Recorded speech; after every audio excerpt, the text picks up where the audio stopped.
नमो आदि सत्य नमो आदि वैष्णव नंद गुरु को राधे। जय माता भगवती भारत सकल जगत सुर हर हर महादेव शिव शंभो।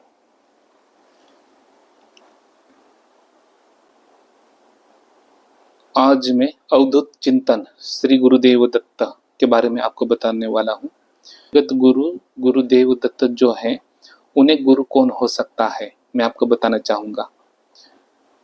ठीक है, जिन जिन साधकों को दत्त गुरु की सवारी आती है, जिनको दत्त गुरु साक्षात प्रकट है और हर प्रकार की भाषा बोलते हैं, सवारी आए बिना भी यानी सवारी आने के बाद भी जो बोलते हैं, वही सही में दत्त गुरु की सवारी मानी जाती है।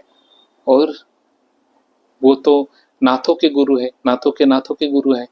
तो उन्हें गुरु कौन हो सकता है?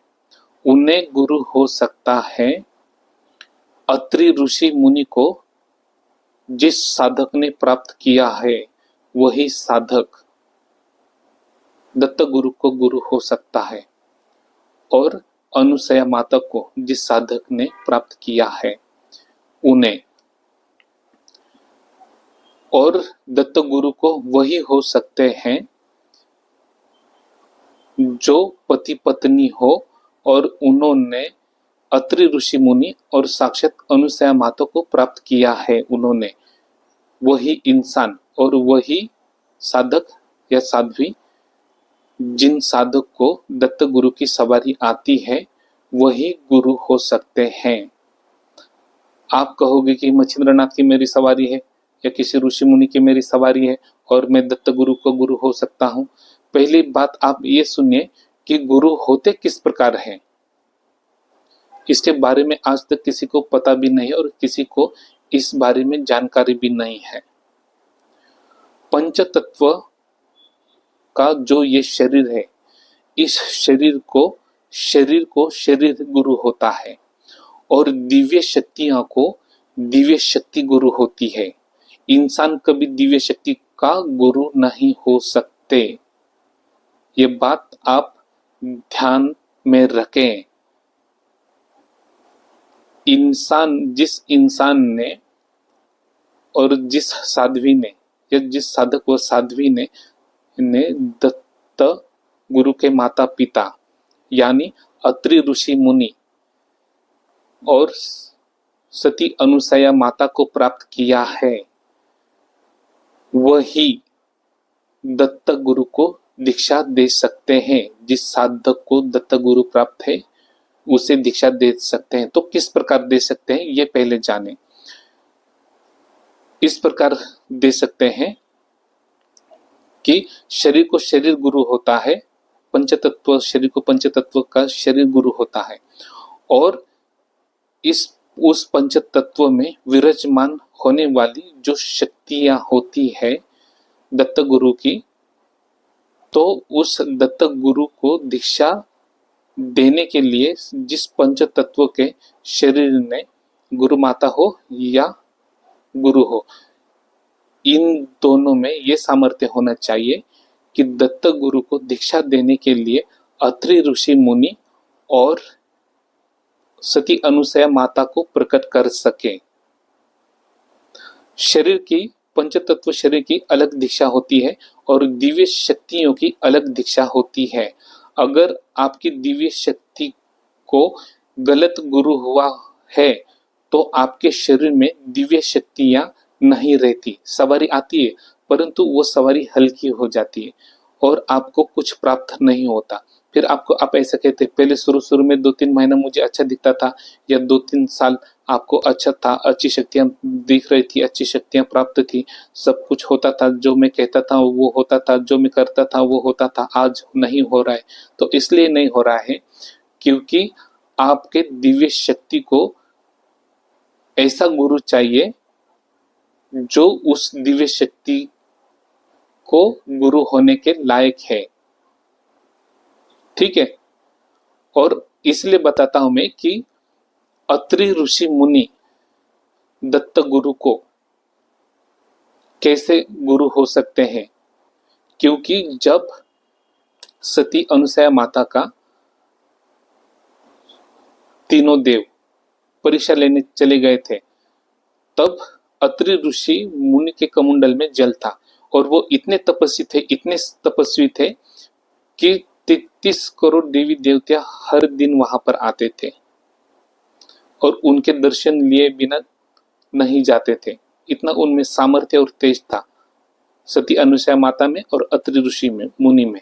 तो उस वक्त क्या हुआ कि तीनों देव, आपको तो मालूम है, परीक्षा लेने के लिए वहां आ गए। वहां आने के बाद जब अनुसुईया माता को उन्होंने अलग अलग प्रकार की भोग की मांग की, आपको भी पता है, अलग अलग प्रकार की भोग की मांग की। तो मांग करने के बाद तो उन्होंने कहा कि ठीक है, अगर इनकी मांग में पूरा नहीं करूंगा, क्यों नहीं करूंगी, तो मेरा सतीत्व हरण हो जाएगा और ये चले जाएंगे। सती अनुसुईया माता अत्रि ऋषि मुनि के पास चली गए और उनके पति से कहा कि कुछ ऋषि मुनि आए, उन्होंने मुझसे ये मांग की है कि आपसे हम भोजन तभी ग्रहण करेंगे जब आप निर्वस्त्र होकर आप हमें भोजन परोसोगे, तभी हम ग्रहण करेंगे। तब अत्रि ऋषि मुनि ने उनके सामर्थ्य से उन्होंने खाली अपनी दृष्टि घुमाकर देखी तो देखा ये तो ब्रह्मा विष्णु महेश है। तो फिर उन्हें कहा, सती अनुसुईया माता को कहा, आप एक काम करें, एक कमंडल लेकर जाएं और कमंडल से एक चुल्लू भर जल लेना है और आपको खाली वहां जाकर उनके ऊपर मतलब छिड़काव कर देना है। तो वहां जाने के बाद सती अनुसुईया माता वैसा ही करते, उनके ऊपर छिड़काव कर देती। छिड़काव करने के बाद वो बालक हो जाते। तब सती अनुसुईया माता निर्वस्त्र होकर उनको दूध पिलाती है। तब वो तीनों उनके बच्चे हो जाते हैं और बच्चे हो जाने के बाद तब तीनों देवियां आते हैं और वो तीनों देवियां कहते हैं कि इनमें से अभी मेरा पति कौन सा है, अगर गलत किसी को छू लेके तो उनका पति, वो धर्म नष्ट हो जाएगा। तब वो शरण आ जाते हैं। वो तो सब आप लोगों को पता है, परंतु मैं उतना बात न कहते हुए मैं आपको सीधा बात कहने वाला हूं। तब वहां पर तीनों देव प्रकट होने के बाद सती अनुसुईया माता से कहा कि हम आप पर प्रसन्न हैं, आपको जो वर चाहिए वो मांगे।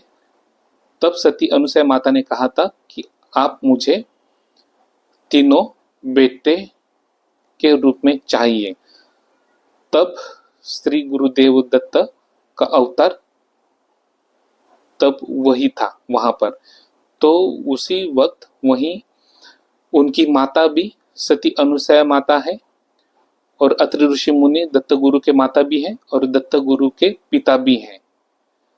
और दत्त गुरु को गुरु होने का सामर्थ्य उन्हीं साधक और साध्वी में है जिन्होंने साक्षात अत्रि ऋषि मुनि को प्राप्त किया है और अनुसुईया माता को प्राप्त किया है, वही उनको गुरु हो सकते हैं।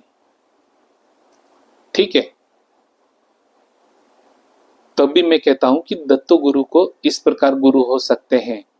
दत्त गुरु को दूसरा कोई भी गुरु नहीं हो सकता। अगर आप ऐसा सोच रहे हैं, ठीक है, दत्त गुरु की सवारी है तो मैं इसको ये गुरु हो जाऊंगा, तो मैं इसको वो करूंगा, आप करने वाले कोई नहीं है। कोई भी मतलब कोई भी नहीं। आप इतना समझ लीजिए, जिस साधक को दत्त गुरु परिपूर्ण प्राप्त है उसे अत्रि ऋषि मुनि और सती अनुसुईया माता ही गुरु हो सकती है। और उनने जिन साधक और साध्वी ने प्राप्त किया है वही दत्त गुरु को दीक्षा दे सकते हैं, या दत्त गुरु जिन साधक को प्राप्त हुए हैं उन्हें दीक्षा दे सकते हैं। बस इतना ही कहकर मैं आदेश लेना चाहूंगा। ओम नमो आदेश, सत्य नमो आदेश, नमो गुरु को राधे, जय माता भगवती भारत सकल जगत सुर हर हर महादेव शिव शंभो।